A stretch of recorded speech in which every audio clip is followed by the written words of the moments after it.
Avec la plus grande introduction en bourse de l'histoire de Wall Street, SpaceX est rapidement devenue l'entreprise la plus commentée au monde. Et cela pousse tout le monde à réfléchir à une idée vraiment ambitieuse.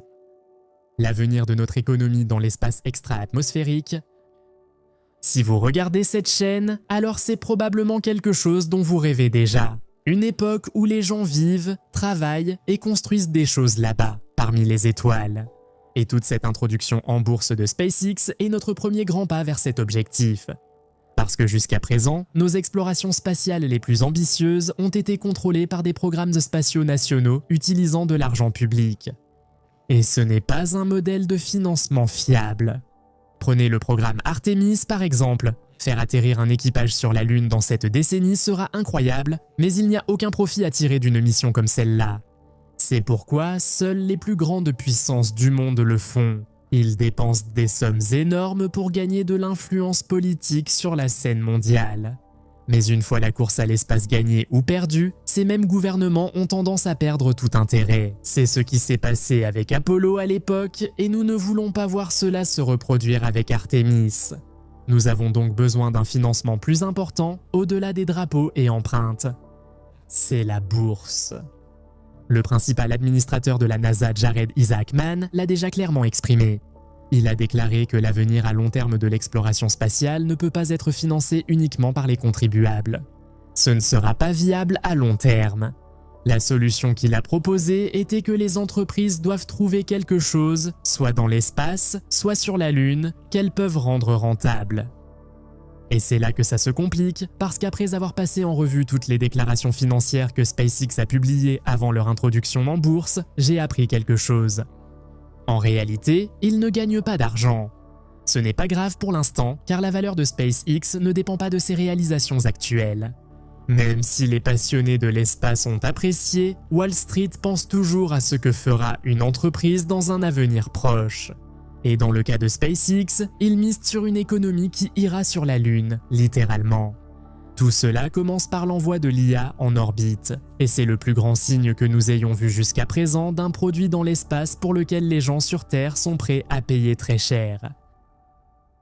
En février 2026, Elon Musk a réuni sa plus ancienne entreprise et sa plus jeune entreprise pour créer SpaceX IA. Sur le papier, cela a pris la forme d'une fusion d'entreprises, avec Elon transformant simplement les actions de XAI en actions de SpaceX. Et cela a placé beaucoup de nouvelles ressources sous le contrôle de SpaceX, comme le modèle d'IA Grok et la plateforme de médias sociaux X. Mais de loin, la chose la plus précieuse qu'ils ont obtenue grâce à cet accord était une paire des centres de données les plus avancés au monde, Colossus 1 et Colossus 2.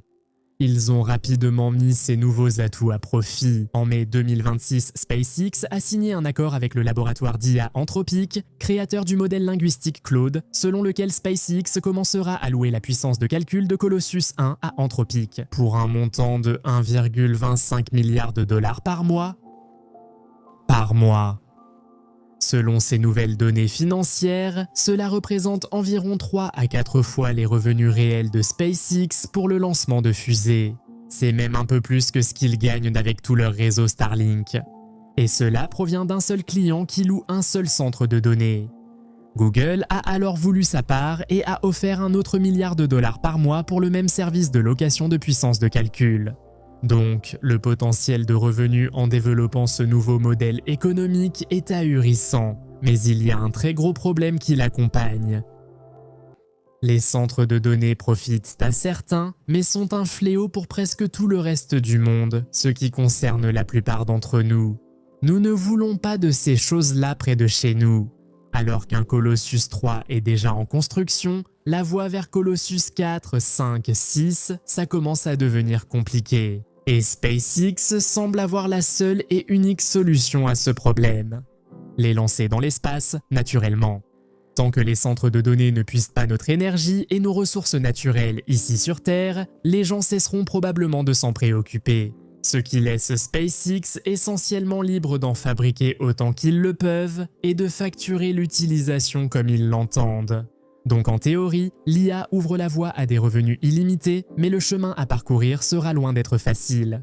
Par centre de données orbital, il ne s'agit pas simplement d'envoyer un énorme centre de données terrestre dans l'espace. Ce seront des satellites qui ne seront pas très différents d'un satellite Starlink classique. C'est une baie de GPU dotée de grands panneaux solaires et d'un radiateur de refroidissement. Ensuite, il est placé sur une orbite très élevée où il peut éviter l'ombre de la Terre et rester en permanence exposé à la lumière du Soleil. Et tout comme le réseau Starlink, tous ces dispositifs seront interconnectés grâce à une communication laser à haute vitesse afin de créer essentiellement une couche de calcul IA au-dessus de la couche Internet Starlink.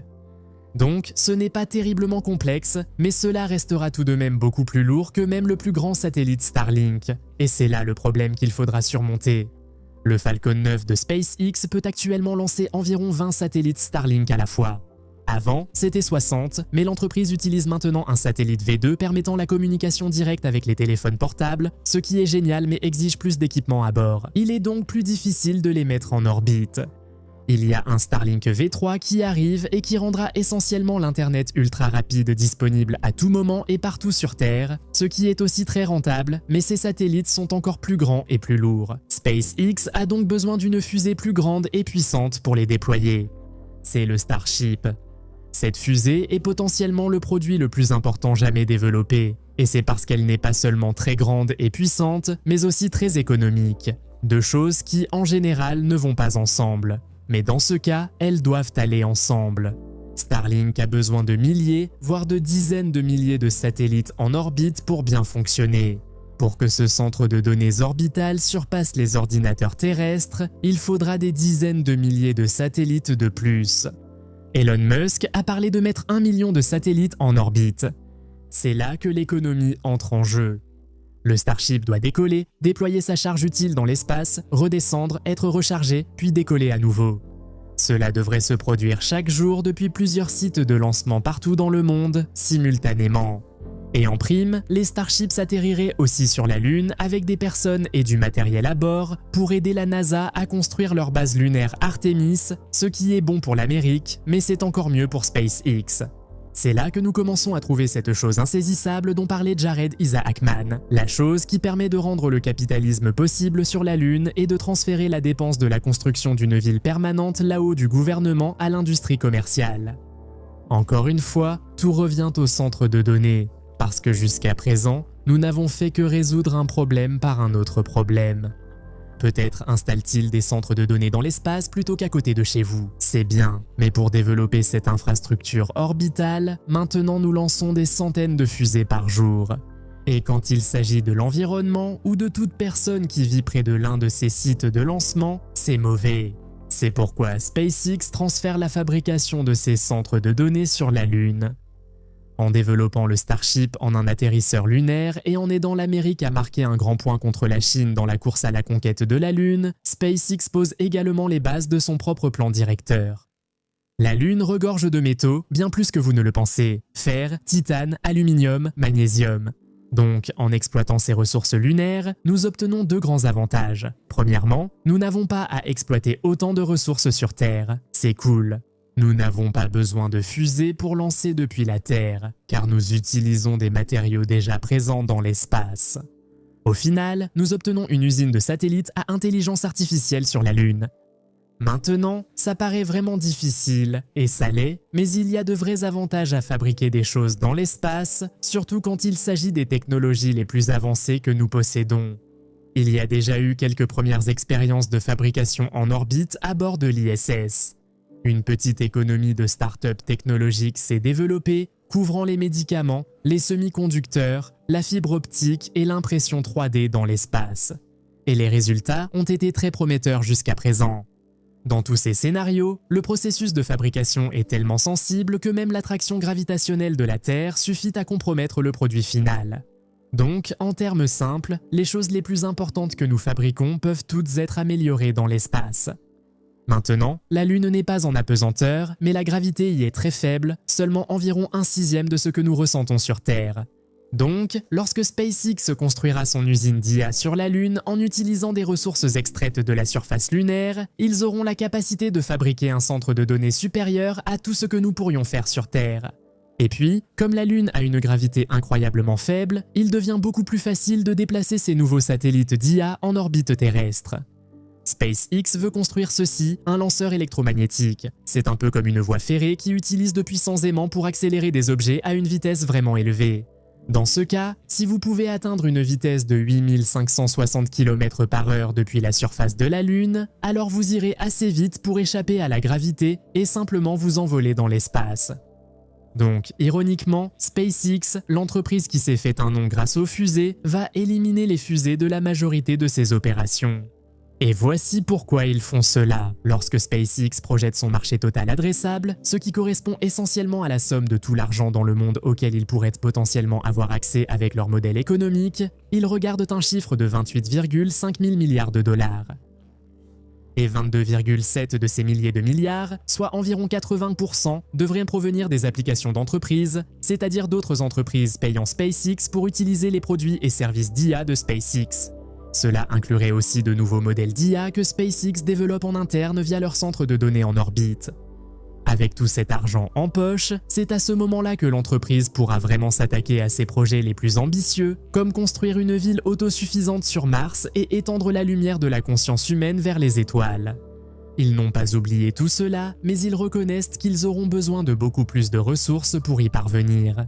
C'est pourquoi ils ont besoin de l'IA en premier. Et en allant sur la Lune et en construisant ce système de catapulte électromagnétique, ils libèrent le vaisseau spatial pour qu'il accomplisse enfin la mission pour laquelle il a toujours été conçu.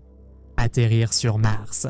Sans l'IA, le marché total adressable pour SpaceX tombe à seulement 2000 milliards de dollars. Ce ne sont que des lancements de fusées et des satellites Starlink, ce qui reste fantastique pour n'importe quelle entreprise ordinaire, mais c'est loin d'être suffisant pour justifier la plus grande introduction en bourse de l'histoire de Wall Street. Ce n'est certainement pas suffisant pour coloniser et terraformer une planète entière, mais si vous voulez voir à quoi ressemblera une ville SpaceX sur Mars dans le futur, cliquez juste ici.